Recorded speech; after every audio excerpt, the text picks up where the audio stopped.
Hi hello ನಮಸ್ಕಾರ. Welcome to unleash Kannada. ಇದು Kannada Bigg Boss season 10 review day 106. ಮೊದಲಿಗೆ Sunday episode ತೋರಿಸಿದ್ರು. ನಮ್ರತ ಅವರು ಎಲಿಮಿನೇಟ್ ಆದ್ರಲ್ವ. ಎಲಿಮಿನೇಟ್ ಆದಮೇಲೆ ಅವ್ರನ್ನ ಸಂಡೇ ಮಾತಾಡ್ಸಿಲ್ಲ. ನಿನ್ನೆ ಅದೇ ಎಪಿಸೋಡ್ನ ತೋರಿಸಿದ್ರು. ಆ್ಯಕ್ಚುಲಿ ಅವ್ರು ಬಂದು ಮಾತಾಡಿದ್ದು ಅವ್ರದ್ದು ಇದೆಲ್ಲ ತೋರಿಸಿದ್ರು. ಹೊರಗಡೆ ಬಂದು ಎಲ್ಲ ಹೇಳಿದ್ದೆ ಎಲ್ಲ ಒಂದೇ ಥರನೇ ಇರುತ್ತೆ. ಇಲ್ಲಿವರೆಗೆ ಬಂದಿದ್ದು ನನ್ನ ದೊಡ್ಡ ವಿಷಯನೇ, ಒಳಗಿರೋರು ಎಲ್ಲರೂ ಇರೋದು ನನ್ನ ಖುಷಿನೇ ಅಂತ. ಅವ್ರ ಮಗ್ದಲ್ಲಿ ಕಾಣ್ತಾ ಇದೆ ಖುಷಿನೋ ದುಃಖನೋ ಅಂತ ಎಲ್ಲ ಕಾಣ್ತಾ ಇದೆ. ಅದಾದಮೇಲೆ ಇದು ನಮ್ಮ ಸುದೀಪ್ ಸರ್ ಒಂದು ಡ್ಯಾನ್ಸ್ ಆಡಬೇಕು ಅದು ಅಂತ ಹೇಳಿದ್ರು. ಅವರು ಹೆಂಗೆ ಮಾಡಿ ಆಗಲ್ಲ ಅಂತಲೇ ಹೇಳಿದ್ರು. ಫಿನಾಲಲ್ಲಿ ಆಡ್ತೀನಿ ಅಂತ ಹೇಳಿದ್ದಾರೆ, ನೋಡ್ಬೇಕು. ಆದಮೇಲೆ ಅವರು ಹೊರಗಡೆ ಹೋಗಿ ನೋಡಲಿ ಏನೇನಾಗಿದೆ ಅಂತ ಹೇಳ್ಬಿಟ್ಟು ಅವರು ಇದಾದಮೇಲೆ ಅವ್ರು ಹೋದ್ಮೇಲೆ ವಿನಯ್ ಅವರು ಸ್ವಲ್ಪ ಎಮೋಷನ್ ಆಗಿದ್ದರು. ಎಲ್ಲರ ಹತ್ರ ಹೋಗ್ಬಿಟ್ಟು ಫೀಲಿಂಗಲ್ಲಿದ್ದರು. ಯಾರು ಹೆಂಗೆ ಇರಲಿ ಅವರಿಬ್ಬರದ್ದು ಬಾಂಡಿಂಗ್ ಚೆನ್ನಾಗಿತ್ತು, ಅದು ತೋರಿಸಿದ್ರು. ಇದಾದಮೇಲೆ 106th ಡೇ ತೋರಿಸಿದ್ರು.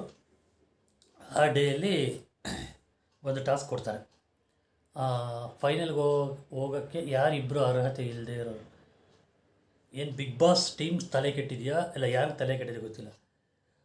ಇಬ್ಬರನ್ನ ಹೇಳ್ಬೇಕಂತೆ. ಒಬ್ಬರಾದರೂ ಹೇಳಿದ್ರೆ ಓಕೆ, ಯಾಕಂದರೆ ಮಿಡ್ ವೀಕಲ್ಲಿ ಹೋಗ್ತಾರೆ. ಇಬ್ಬರು ಯಾರು ಅರ್ಹತೆ ಇಲ್ಲ ಅಂದರೆ ಇವಾಗ ಒಬ್ಬರೇ ಹೋಗೋದು, ಇನ್ನು 5 ಜನ ಇದ್ದೇ ಇರ್ತಾರೆ. ಇಬ್ಬರು ಅರ್ಹತೆ ಇಲ್ಲ ಅಂತ ಹೆಂಗೆ ಹೇಳ್ತೀರ ಅಲ್ವಾ?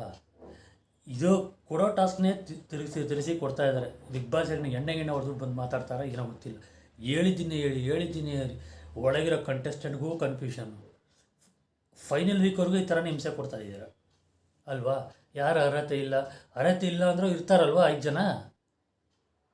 ಅದೇನು ಲಾಜಿಕ್ಕು ನನಗೆ ಅರ್ಥನೇ ಆಗ್ತಾಯಿಲ್ಲ. ಇದಾದಮೇಲೆ ಯಥಾ ಪ್ರಕಾರ ಯಾರದು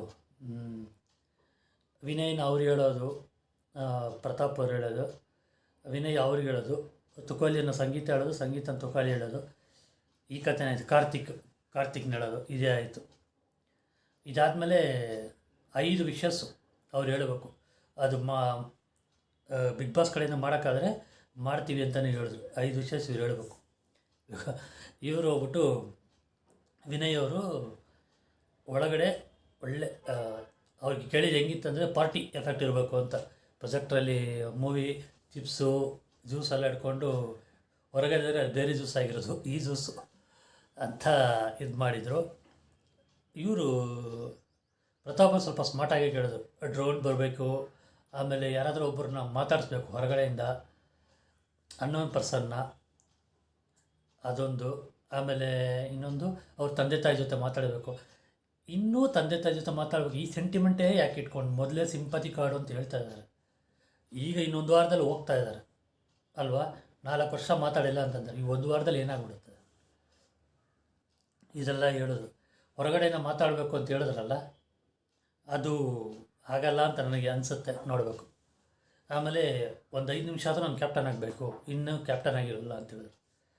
ಆಮೇಲೆ ಕಾರ್ತಿಕ್ ಅವರು ನನ್ನ ತಂಗಿ ಜೊತೆ ಮಾತಾಡಬೇಕು.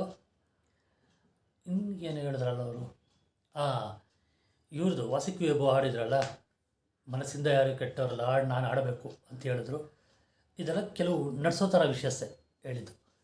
ಆಮೇಲೆ ತುಕಾಲಿ ಅವರು ಹೋಗ್ಬಿಟ್ಟು ನನಗೆ ಉಂಡೆ ಕೊಳಿಬೇಕು, ಆಮೇಲೆ ಒಂದು ದಿನ ಆದರೂ ಕ್ಯಾಪ್ಟನ್ ಆಗಬೇಕು ಅಂತ ಹೇಳಿದ್ದು. ಅದಕ್ಕೆ ಮುಂಚೆ ಅವ್ರು ಮಲಗಿಬಿಟ್ಟಿದ್ರು. ಅದಕ್ಕೆ ಏನಾದ್ರು ಪನಿಷ್ಮೆಂಟ್ ಕೊಡ್ತಾರೇನೋ ಗೊತ್ತಿಲ್ಲ. ಕ್ಯಾಪ್ಟನ್ ರೂಮಲ್ಲಿ ಹೋಗಿ ಮಲಗಿದ್ದು. ಅದಾದಮೇಲೆ ಇನ್ನೇನು ಉಂಡೆ ಕೋಳಿ ಅದೊಂದು ಯಾರ ಹತ್ರ ಮಾತಾಡಬೇಕು ಅಂತ ಹೇಳಿದ್ರು. ಅದು ನನಗೆ ಕೇಳಿದ್ದು ಇಂಪ್ರೆಸಿವ್ ಆಗಿದ್ದು ನಮ್ಮ ವರ್ತೂರವ್ರು ಕೇಳಿದ್ದು. ಏನು ಹೇಳಿ, ಬಿಗ್ ಬಾಸ್ ನಾನು ನೋಡಬೇಕು ಅಂತ ಹೇಳಿದ್ರೆ ಅದು ನಡೆಯದೇ ಇರೋ ಕಾರ್ಯ ಅಲ್ವಾ? ಬಿಗ್ ಬಾಸ್ ಅನ್ನೋರನ್ನ ನಾವು ನೋಡದೇ ಇರೋವ್ರಿಗೂ ಅವ್ರಿಗೊಂದು ಆಕಾರ ಅದೆಲ್ಲ ನಮ್ಗೆ ಗೊತ್ತಿಲ್ಲ ಅಲ್ವಾ? ಅದು ಹಾಗಿದ್ರೇ ಒಳ್ಳೆಯದು. ಅದು ಆಗಲ್ಲ ಅಂತ ಗೊತ್ತು ಹೊರತವ್ರಿಗೆ ಸ್ಟಿಲ್ ಕೇಳಿದ್ರು. ನೆಕ್ಸ್ಟು ನಾನು ಒಂದು ತಿಳ್ಕೊಂಡೆ, ಅದನ್ನು ಕರೆಕ್ಟಾಗಿ ಕೇಳಿದ್ರು. ಅವರು ಇದನ್ನು ನಾನು ಬಂದಂಗೆ ನನ್ನ ಇದನ್ನು ಹಳ್ಳಿ ಕಾರು ಇದು ಬರಬೇಕು, ಎತ್ತುಗಳು ಬರಬೇಕು ಅಂತೇಳಿದ್ದು. ಅದು ಚೆನ್ನಾಗಿತ್ತು. ಅದು ಡೌಟೇ, ನೋಡ್ಬೋದು. ಆಮೇಲೆ ಇನ್ನೇನೋ ಹೇಳಿದ್ರಲ್ಲ, ಕೆಲವೆಲ್ಲ ಮರ್ತೋಗಿದೆ ನನಗೆ ಆ್ಯಕ್ಚುಲಿ. ಇವರು ನಮ್ಮ ಸಂಗೀತ ಅವರು ಹೇಳಿದಂತೂ ಸೂಪರ್. ರಿಷಬ್ ಶೆಟ್ಟಿ, ರಾಜ್ ಬಿ ಶೆಟ್ಟಿ ಇವರೆಲ್ಲ ಬರಬೇಕಂತೆ ಒಳಗಡೆ, ಇವ್ರಿಗೆ ಇದು ಮಾಡ್ಬೇಕಂತೆ. ಶ್ರುತಿ ಅವ್ರಿಗೆ ಗ್ರ್ಯಾಟಿಟ್ಯೂಡ್ ಹೇಳ್ಬೇಕಂತೆ. ಇನ್ಫ್ಯಾಕ್ಟ್ ಶ್ರುತಿ ಅವ್ರು ಬಂದಮೇಲೆ ಅವ್ರ ಆಟ ಕೆಟ್ಟು ಹಾಳಾಗಿದ್ದು.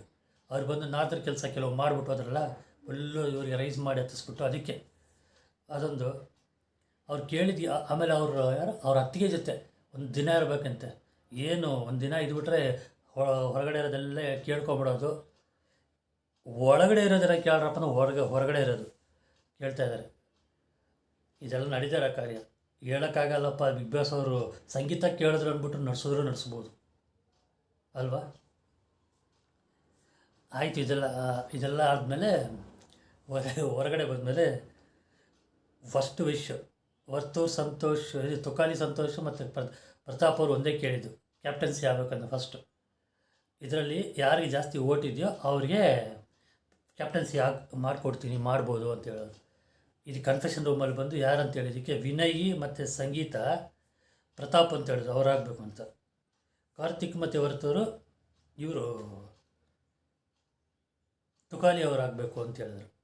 ಇವರು ವಿನಯ್ ಅವ್ರು ಯಾಕೆ ಹಿಂಗಾದರೂ ಗೊತ್ತಿಲ್ಲ. ಯಾಕಂದರೆ ನಾಮಿನೇಟ್ ಮಾಡಬೇಕಂದ್ರೂ ವಿನಯ್ ಅಂತಾರೆ ಪ್ರತಾಪ್ ಅವರು.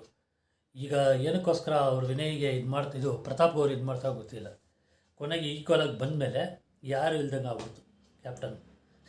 ತುಕಾಲಿ ಅವರು ಅದೇ ಹೇಳಿದ್ರು, ಎಲ್ಲೋ ನನಗಂತಾನೆ ಬರ್ತಾನಪ್ಪ ಇವನು ಪ್ರತಾಪ್ ಅಂತ ಹೇಳಿದ್ರು. ಚೆನ್ನಾಗಿತ್ತು.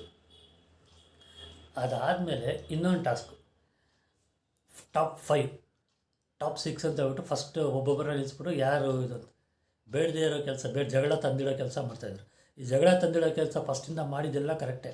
ಯಾಕಂದರೆ ಟಾಸ್ಕು ಇದು. ಇವಾಗ ಏನು ಬೇಕು, ಆರಾಮಾಗಿ ಇದ್ಬೋದಿತ್ತಲ್ಲ. ಅದೇ ಇವರು ಸಂಗೀತ ಆಬ್ವಿಯಸ್ ಆಗಿ ಸೆಕೆಂಡ್ ಪ್ಲೇಸು ಪ್ರತಾಪ್ ಅಂತಾರೆ, ಪ್ರತಾಪ್ ಆಬ್ವಿಯಸ್ ಆಗಿ ಸಂಗೀತ ಅಂತಾರೆ. ವಿನಯ್ ಕಾರ್ತಿಕ್ ಅಂದರು ಸೆಕೆಂಡ್ ಪ್ಲೇಸು, ಕಾರ್ತಿಕ್ ವಿನಯ್ ಅಂದರು ಸೆಕೆಂಡ್ ಪ್ಲೇಸು. ತುಕಾಲಿ ವರ್ತೂರು ಅಂದರು, ವರ್ತೂರು ತುಕಾಲಿ ಅಂದರು. ಅಲ್ಲೇ ಮುಗೀತು ಜಗಳಗಳು. ಇದೆಲ್ಲ ಆಯಿತು. ಬೇಡದವರ ಕೆಲಸ ಇದೆಲ್ಲ. ಇದು ಎಲ್ಲಿಗೆ ಹೋಗಿ ಮುಗೀತು, ಹೋಗೋವರೆಗೂ ಜಗಳ ತಂದಿಡ್ಬೇಕಷ್ಟೇ ಅವ್ರಿಗೆ ಅಲ್ವಾ? ನೋಡೋಣ. ಇಷ್ಟಕ್ಕೆ ಮುಗೀತು. ನಾನು ರಿವ್ಯೂನ ಮುಗಿಸ್ತಾ ಇದ್ದೀನಿ. ಬೇರೇನಿಲ್ಲ, ಏನು ನಡೆದೇ ಇಲ್ಲ ನೆನ್ನೆ. ನಿಮಗೆ ಈ ರಿವ್ಯೂ ಇಷ್ಟ ಆಗಿದರೆ ದಯವಿಟ್ಟು ಲೈಕ್ ಮಾಡಿ, ಶೇರ್ ಮಾಡಿ, ಮತ್ತು ಚಾನಲ್ಗೆ ಯಾರು ಸಬ್ಸ್ಕ್ರೈಬ್ ಆಗಿಲ್ವೋ ದಯವಿಟ್ಟು ಸಬ್ಸ್ಕ್ರೈಬ್ ಮಾಡಿ. Thank you guys. Bye all.